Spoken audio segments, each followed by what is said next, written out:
Magluluto ako ngayon ng munggo. Ayan. Napalambot na natin yung ating munggo, tapos sinahugan natin ng ulo ng isdang salmon. Ngayon naman lalagay natin yung ating gulay, alugbati, tsaka saluyot. Ayan.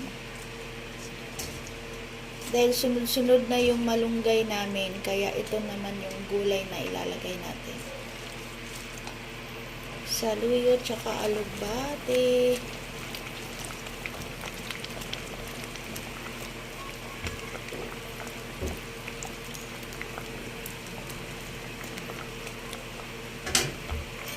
Titikman na natin.